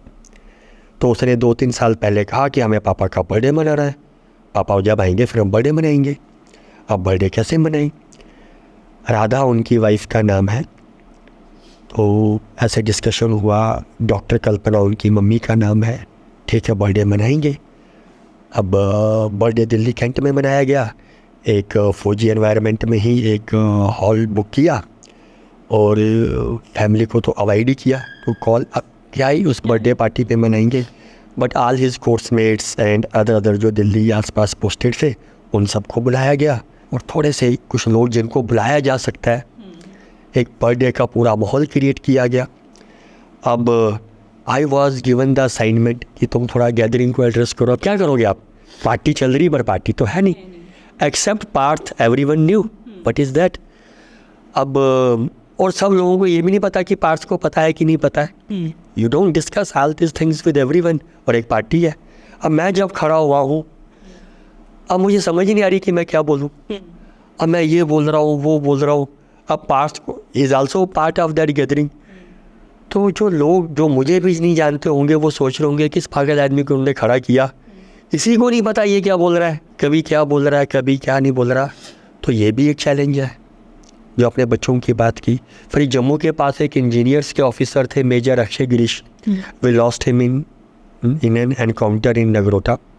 जब वो वीरगति को प्राप्त हुए तो उनकी बेटी 3 साल की थी, नैना। तो उनके पापा भी फाइटर पायलट हैं मेजर साहब के। तो कुछ सालों के अब उसको भी यही कहा गया कि पापा तो कहीं मिशन पर हैं, अभी ऐसे ऐसे ही हैं, whatever is stories told to her. एक दिन वो अपने पापा को पूछती है, अपने दादू को पूछती है, ताता ये पापा अगर is too busy to come, can't we go and meet him for a day और टू। अब उनको छुट्टी नहीं मिल रही, हम मान लेते हैं, तो हम ही चलते हैं, हम ही मिल आते हैं wherever he is posted. तो नो विंग कमांडर गिरीश जो उनके दादा हैं, अब थोड़ी देर तो वो चुप रहे, अब क्या बोले वो। तो देन ही सेड कि फिर मैंने उनसे ऐसा कहा कि हाँ he is too occupied today, but one day we all have to go and meet him. अच्छा हम सब जाएंगे ना उनको मिलने। अब नैना ऐसा पूछ रही है, कहते हैं हाँ बिल्कुल बिल्कुल, हम सभी ने जाना, उसी के पास जाना है। तो बच्चों की बहुत कहानियाँ है जो आई हैप्पी। आई थिंक मैंने ना जाने कितने पॉडकास्ट किए, I don't even remember, but बच्चों को लेके कभी बात नहीं हुई। क्योंकि मेरी 3 साल की बेटी है, एंड जब भी आप ये सब आ रहा है तो वही वो आपने अभी एक कैमरन मूवी देखी है, आई थी? मैंने देखी नहीं वो, but I know the family very well. मैंने मूवी देखी नहीं वो, नहीं देखी मैंने वो।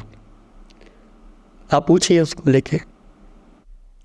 आप उन फैमिली से मिले, बिकॉज वो जो लेडी दिखाई है बहुत स्ट्रॉन्ग लेडी दिखाई है। यस, मैं उनकी वाइफ से नहीं मिल पाया हूँ।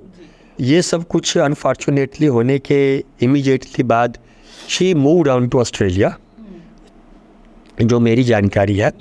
और वैसे भी वो बिल्कुल साउथ चेन्नई में बेस्ड थे, तो इतनी दूर साल में मैं एक ही बार कभी जा पाता हूँ।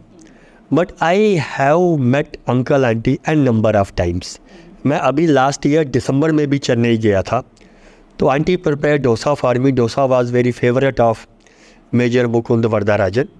तो वो वीडियो भी मैंने रिकॉर्ड किया हुआ जब आंटी डोसा बना रही हैं, अंकल चटनी बना रहे हैं। तो yes, the lady is strong, yes she has to be, she has no other option. At times आपके पास कोई ऑप्शन ही नहीं होता अपार्ट फ्रॉम बीइंग ब्रेव। सबसे वो रात को बात करके सोए हैं, एंड फर्स्ट टाइम वो फ़ोन नहीं देख रहे हैं, एंड फ़ोन बज रहा है। मैं अभी एक रिसेंट चीज़ आपको बताता हूँ। क्योंकि जी, अभी लास्ट ईयर 19 RR के एक CEO साहब, एक कंपनी कमांडर साहब, और एक JNK पुलिस के DYSP साहब, और एक उनका बडी सिपाही प्रदीप, आज जिसका जन्मदिन है, we lost these 4 people in Anantnag. जो प्रदीप, जो वो DSP साहब थे ना, हिमायू भट्ट, पर ही वॉज हिट। अभी न्यू कि मैं उठ नहीं पाऊंगा, शायद उनकी बैकबोन या टांग में बुलेट्स लगी थी, and that death was pinpointing in such a way कि हम उन्हें इवैक्यूएट नहीं कर पा रहे। ज़्यादा डिस्टेंस भी नहीं था, बट हम इवैक्यूएट नहीं कर पा रहे। He was so accurate in his fire fight. तो वो DSP साहब ने अपने पापा को या अपनी वाइफ को वीडियो कॉल किया था कि I am hit, probably I will not make it. और तब उनका बेटा 2 या 3 महीने का था, और वो शायद अपनी वाइफ को ये बोल रहे हैं कि मेरे बच्चे को अच्छे से बड़ा करना। It's on video call. I don't know that video call has been recorded, या आई डोंट नो दैट। मैं मैम को कभी मिला नहीं हूँ, बट मेरी उनसे फ़ोन पे बात हुई है। If all goes well in coming months I will meet her. If that video recording is there, it will go in the annals of military history. जो आप इमोशंस की बात करते हो ना, और शायद इससे पहले ऐसा कभी हुआ ही नहीं, क्योंकि टेक्नोलॉजी इससे पहले थी नहीं। पहले लास्ट लेटर्स थी, ये आप अपने साथ वाले को बोलते थे कि यार मेरे घर ये बता देना, मेरे घर वो बता देना। बट आप अपनी फैमिली के साथ वीडियो कॉल पे हो, और फैमिली आपके साथ वीडियो कॉल पे है, and you are hit, you are bleeding, you are in pain, you are in conflict. गोलियों की आवाज़ भी चली रही होगी, और एनकाउंटर सीन्स जैसे आप मूवीज़ में देखते हो वैसे नहीं होते। It's a very ugly scene, very UGLY। It's very, उसे देखने में TV पे ही या वेब सीरीज़ पे ही आपको अच्छा लगता है। It's a very ugly scene, और फैमिली पे देख रही होगी, and when their own loved one is saying. अब मुझे ये नहीं पता कि वो वीडियो कॉल कितनी लंबी चली है, कट हुई है, या क्या हुआ है या क्या नहीं हुआ, तो ये भी हुआ है। आप मेजर मोहित शर्मा की फैमिली से मिले? यस। आप क्या जानना चाहते हैं उसके बारे में? जो भी आपको, मुझे समझ नहीं आ रहा मैं इस क्वेश्चन को कैसे पुट करूं। मैं मेजर मोहित के बारे में थोड़ा सा आपको बता दूं। जी जितनी मैंने फौज देखी आज तक, जी, I believe major Mohit is the most handsome, the most intelligent, the bravest among all.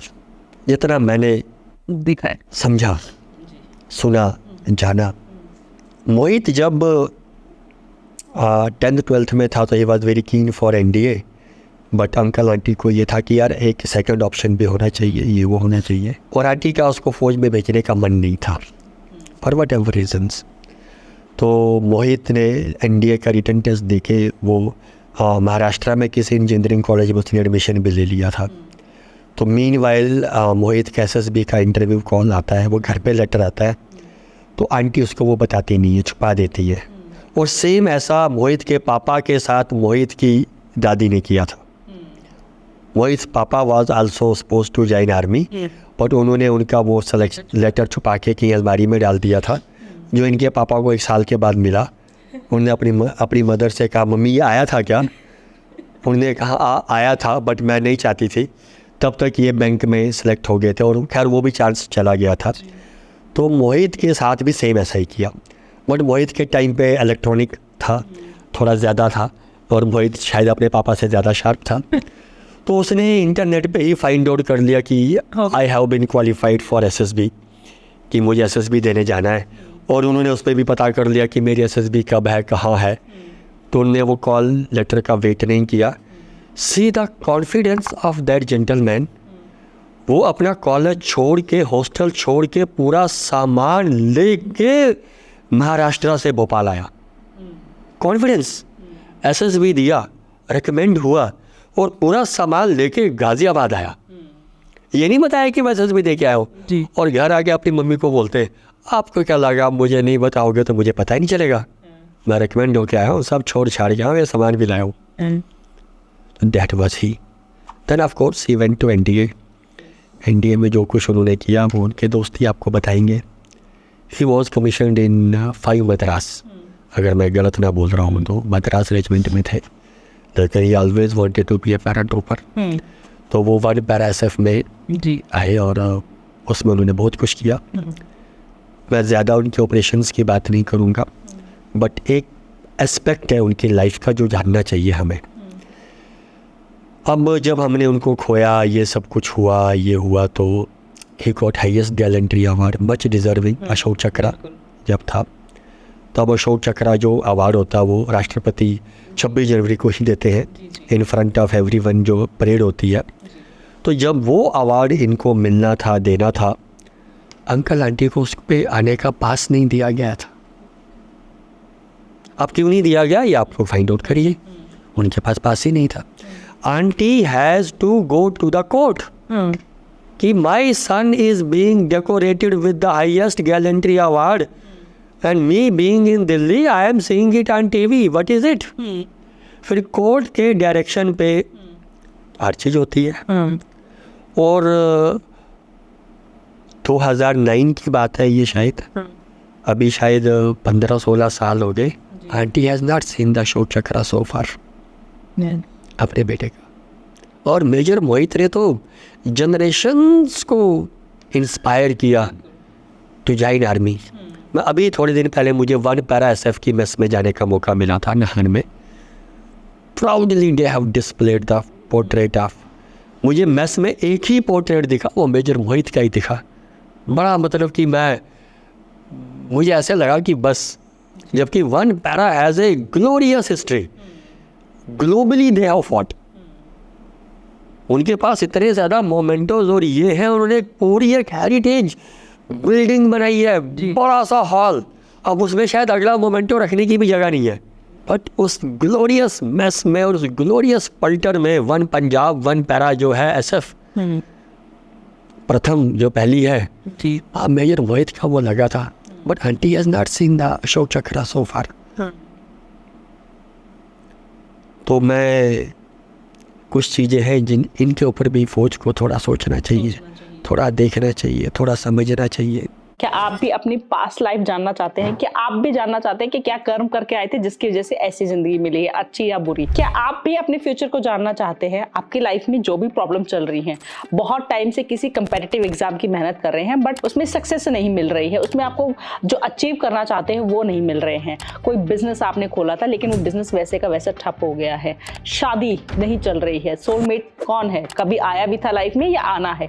इन सारे सवालों के जवाब आपको आकाशिक रीडिंग में मिलेंगे। यस, मैं बात कर रही हूँ आकाशिक रीडिंग की। आकाशिक रीडिंग में बेसिकली होता क्या है? आकाशिक रीडिंग में आपकी सोल की जर्नी का पता चलता है, आपकी आत्मा क्या कर्म करके आई थी, जिसके बेसिस पे आपका फ्यूचर पता चलता है कि आपको क्या करना चाहिए, कौन सा बिजनेस आपके लिए सबसे बेस्ट है, कौन से बिजनेस में आपको तरक्की मिलेगी, आपका सोलमेट कौन है, कैसे पहचाने उसे, वो कैसा दिखता होगा। तो जब भी वो आपकी लाइफ में आए उसे जाने नहीं देना है, उसी से शादी करिए। किसी गलत इंसान से शादी करके जिंदगी भर मत पछताइएगा। अगर आप अपने किसी लव्ड वन से जो इस दुनिया में नहीं है, आप जानना चाहते हैं कि उनकी डेथ क्यों हुई, क्या उनकी कोई इच्छा थी, वो मुक्त हैं भी या नहीं भी, इन सारे सवालों का जवाब आपको सिर्फ और सिर्फ मेरे पास मिल सकता है। बहुत वास्ट एक्सपीरियंस के साथ मैं बात कर रही हूँ डॉक्टर ममता, जिसने आकाशिक रीडिंग को एक नई पहचान दी है, हर एक इंसान तक पहुंचाया है। तो अगर आपको भी अपना अपॉइंटमेंट चाहिए, आपको भी बुकिंग करनी है, तो आपको नीचे वेबसाइट दिख रही होगी, नंबर्स दिख रहे होंगे, आप कॉल कर सकते हैं, अपनी प्रॉब्लम बता सकते हैं। इसमें बच्चों की भी रीडिंग हो सकती है, बच्चों की भी रीडिंग की जाती है। अगर आपका बच्चे को कोई प्रॉब्लम है, ऑटिज्म से सर्वाइव कर रहा है, या क्यों है ऐसा वो बच्चा, क्या किस्मत, आपने क्या ऐसे दान पुण्य किए थे जिसकी वजह से आप इतने सौभाग्यवती हैं, जो भी आपके सवाल हैं वो उन सब सवालों के जवाब आपको आकाशिक रीडिंग में मिलेंगे। जय माता दी। क्या आपने कोई ऐसी फैमिली से मिले हैं, जैसे आपने ये बताया कि उन्होंने अशोक चक्र देखा ही नहीं है, क्या कोई और ऐसी फैमिली से आप मिले हो जिन्होंने जिनसे जो प्रोमिसेस किए थे वो सरकार ने, जो उनको कुछ है ही नहीं and they are suffering? They are mostly meant. बड़ा रेयर होता कि नहीं होता जी, मोस्टली वैसा कुछ नहीं होता। But before answering this question मैं थोड़ा सा आपको एक बैकड्रॉप में लेके चलना चाहूँगा। फौज में जैसे आर्मर है, इन्फेंट्री है, सिग्नल्स है, ईएमई है, एएससी है, ऑर्डिनेंस है, एक एविएशन भी है। जी, बहुत सारे लोगों को बड़े टाइम पहले तक तो मुझे भी नहीं था पता कि आर्मी में भी पायलट होता है। मैं आपको सच्ची बात बता रहा हूँ, हमारे लिए पायलट मतलब एयरफोर्स, जहाज मतलब एयरफोर्स। जी, वो तो बाद में पता चला कि नेवी में भी पायलट होता है। जी जी, वो तो हमें, चलो वो एक अलग विषय है। जी जी, तो किसी टाइम पे तो आर्मी को ये रियलाइज़ हुआ कि हमें अपना ही जहाज बनाना चाहिए। कुछ हुआ होगा, let's not go into that. I have lot of my friends in Indian air force also, और एयरफोर्स भी तो मेरी उतनी ही है जितनी आर्मी है, ठीक है ना। कुछ तो रहा होगा। तो एक और चीज़ मैंने देखी, जैसे अगर हम एविएशन में दो वर्ड्स बड़े यूज़ होते हैं, flying conditions, non flying conditions. Non flying conditions में तो हम फ्लाई नहीं करेंगे, करना भी नहीं चाहिए। तो मैंने एक चीज़ रियलाइज़ की ऑफ लेट कि व्हेन एंड वेयर, मैं फिर कहूँगा, when and where everyone else refuses to fly, Indian Army aviations fly। जब हर कोई कहता होता फ्लाई भी नहीं करना चाहिए, दे फ्लाई। क्यों? कई बार पता चलता लाइन ऑफ कंट्रोल पे कुछ तो है, रे ऑफ होप मैं ही हूँ, अगर मैं ही नहीं गया तो क्या होगा, पता नहीं क्या हो जाएगा। Weather is not allowing me to fly. मेरा सीईओ भी मुझे कई बार बोलता है कि लेट्स वेट, मैं मीन्स एविएटर पायलट। मैं कहता हूँ नहीं सर, वो कोई तो किसी को ज़रूरत है मेरी, किसी को ज़रूरत है मेरी, जी जिसे मैं शायद जानता भी नहीं हूँ। जी, I fly. 99% of the times Mata Rani उन सबका ख्याल रखती है, बट 1 टाइम्स माता रानी भी कहीं बिजी हो जाती है, फिर लूज दोज पायलट्स, जहाज क्रैश हो जाता है। फिर हम दिल्ली में या ब्यूरोक्रेसी में, या इवन जो ये MP5-6 जो ये फौज के होते हैं, या CD है जो इलाहाबाद वाले हैं, वो पता क्या बोलते हैं, क्या हुआ, जहाज ही तो गिरा, एक्सीडेंट, लड़ाई में थोड़ी था वो। ऐसा कहते हैं कि जहाज ही तो गिरा, इट इज एन एक्सीडेंट। गोलियां थोड़ी चल रही थी, लड़ाई थोड़ी थी, एनकाउंटर थोड़ी था, वॉर थोड़ी था। पर सोचो, when I new winds are blowing at 100 kilometres per hour, visibility is very low, sand storm है, स्नो स्टॉर्म है, हेल स्टॉर्म है, पता नहीं क्या क्या है, एयरफोर्स या other people have refuse to fly. आप मेरी बात समझ रहे हो? मुझे भी कहा गया don't fly, but still I am flying. No, what else is war for me, and I am not flying कि चलो मैं थोड़ा घूम फिर आता हूँ, या मैं इंस्टाग्राम पे जाके अपनी रील डाल दूंगा, look I am flying in such a weather condition, how brave I am. I am not doing all that, I am going to do something. किसी और के लिए जा रहे किसी और के लिए मैं जा रहा हूँ जिसे शायद मैं जानता भी नहीं हूँ।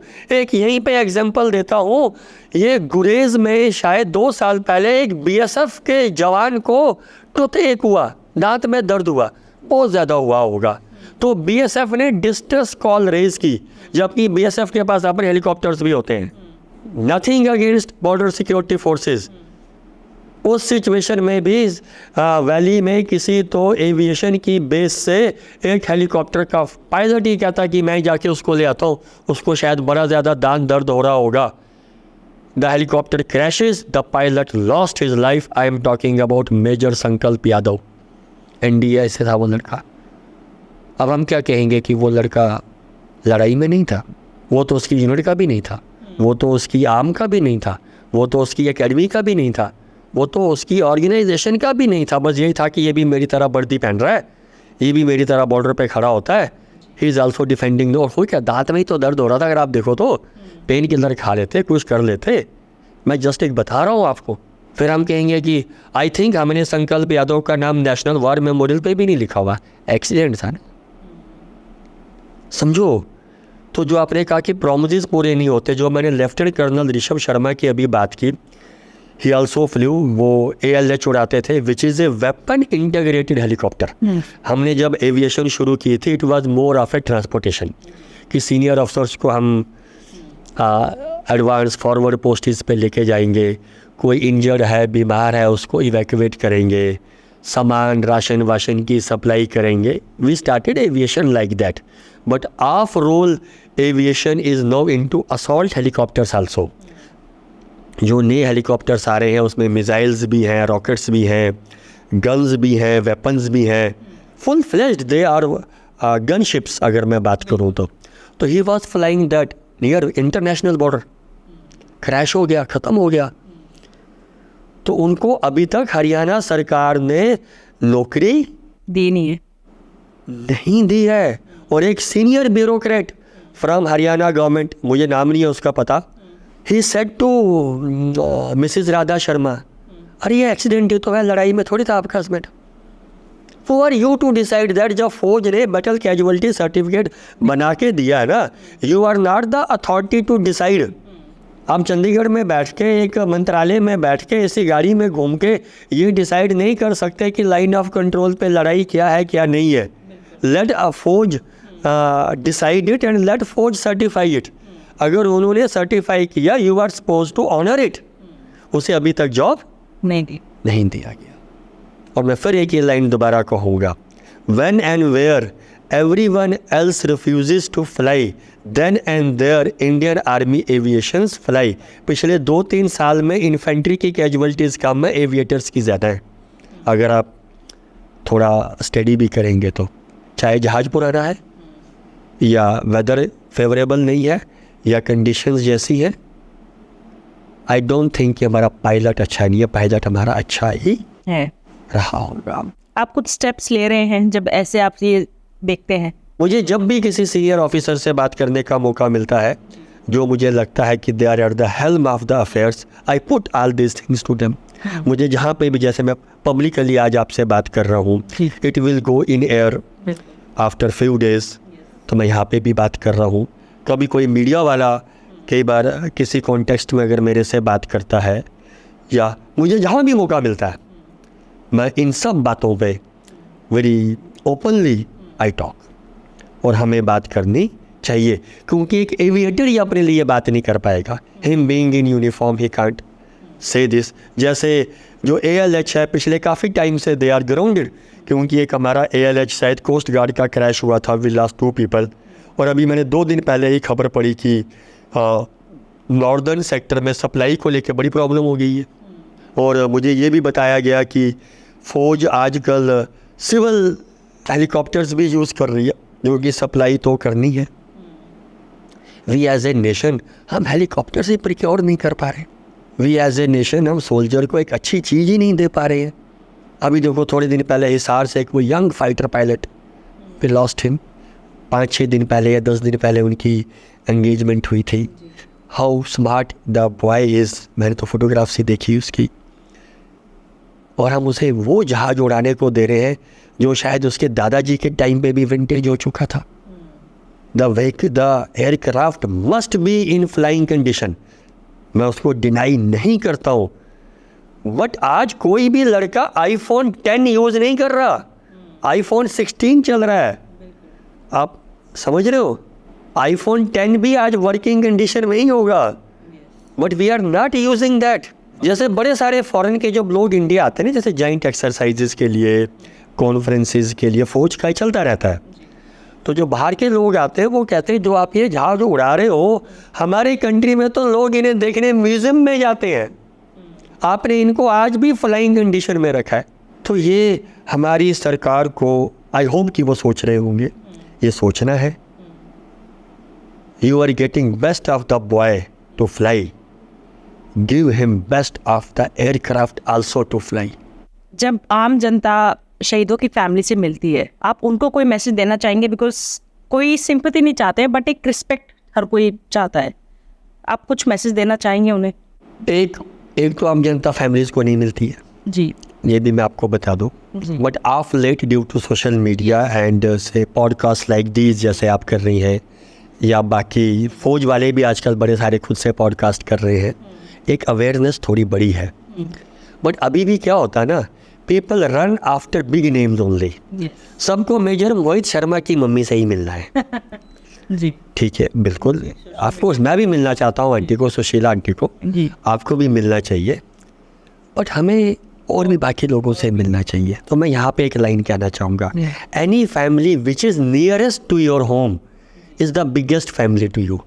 जो भी आपके घर के पास है, अनफॉर्चुनेटली हर एक के घर के पास कोई ना कोई है, unfortunately. Don't run after gallantry awards, don't run after fancy names, don't run after जिसको मीडिया ने ज़्यादा हाइप किया है। नहीं, जिसने भी यूनिफॉर्म में देश के लिए जान दी है ना, they all are as brave, as selfless, as patriot, as captain Vikram Batra, as major Mohit Sharma, captain Tushar Mahajan या major Akshay Girish, or for that matter any other organisation, सब बराबर है वो, सब बराबर। आप उनके घर जाइए। दूसरी बात, घर जाके ना ये वाले सवाल कभी मत पूछिए, अब आपको दुख तो नहीं होता कि आपने उसको फ़ौज में क्यों जाने दिया, ये कभी मत पूछिए। दूसरा, ये भी कभी मत पूछिए पैसा तो आपको ठीक ठाक मिला होगा ना, ये भी मत पूछिए। कोई अपने बच्चे को या अपने हस्बैंड को पैसों के लिए, इस तरह के पैसों के लिए फ़ौज में नहीं भेजता, ये मत पूछिए। इनफैक्ट उनसे कोई भी सवाल मत पूछिए, उनके बारे में ही पूछिए, आप क्या करती हैं, आप ऑफिस जाती हैं, आपको पहनने में क्या अच्छा लगता है, आपको खाने में क्या अच्छा लगता है, आपने ये मूवी देखी, आपने वो क्रिकेट मैच देखा। आप समझिए, डिस्कशन घूम फिर के सोल्जर पे ही आएगी, but let it come from you only. मैं आप ही से ही बात करूं, मैम आपने बड़े अच्छे ड्रेस पहना हुआ है, आप समझिए, let she talk about herself, आपके स्ट्रगल की बात करें। सोल्जर तो ग्लोरीफाइड है ही, let me glorify you. Thank you so much, बहुत अच्छा लगा आपसे बात करके, बहुत इमोशनल पॉडकास्ट था। Thank you so much for coming. चलो, thank you ma'am, and I hope कि फिर कभी दोबारा कुछ और कहानियों के साथ ज़रूर मिलेंगे। ज़रूर। Thank you.